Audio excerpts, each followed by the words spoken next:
له تا سره 3 مڼې دي.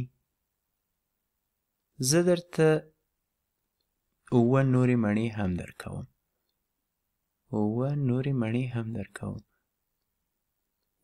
نو ستا سره به ټول ټال څو دانې مڼې وي؟ تاسې یو څو ثانیې وخت لرئ فکر وکړئ.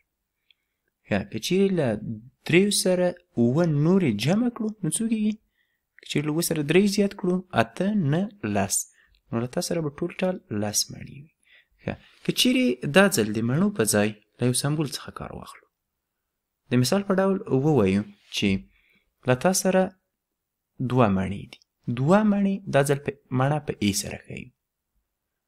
زه تا ته 4 دانې نورې مڼې هم درکوم. نو به لیکو چې 4 ای. ای په دې ځای کې له مڼې څخه ښکارندویي کوي. نو څو ای کېږي؟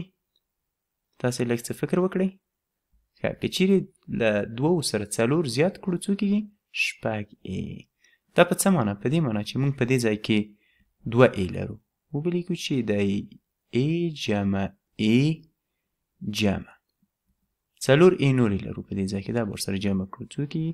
د 1 ای، د 2 ای، د 3 ای او د هم 4 ای.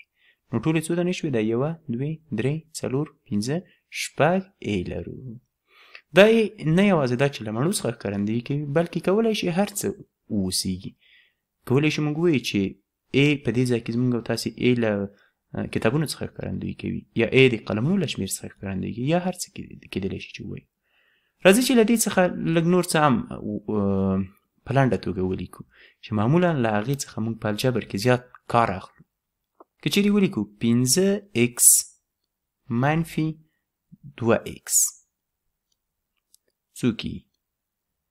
تاسې بیا هم یو څه فکر وکړئ چې آیا تاسې کولی شئ دا حل کړئ؟ که چیرې له 5 اکسونو څخه 2 اکسه کم شي، په دې ځای کې اکس هر څه کېدلی شي. کېدلی شي یو عدد واوسي، کېدلی شي د کتابونو شمېر واوسي، کېدلی شي د ښوونځیو شمېر واوسي. هر څه چې تاسې په خپل ذهن کې لرئ اکس د هغې څخه ښکارندویي کوي. نو له 5 اکس څخه که چیرې 2 اکس کم کړو څو کېږي؟ ښکاره ده چې 3 اکس کېږي. په څه معنی؟ که چیرې موږ دلته ولیکو اکس جمع اکس جمع اکس جمع اکس او جمع اکس، 15 دانې اکسونه مو ولیکل. له دې څخه 2 اکسه کموو، د یو دی هم بل څو دانې اکسه دلته پاتې شول؟ 1 2 3 اکسه پاتې شول.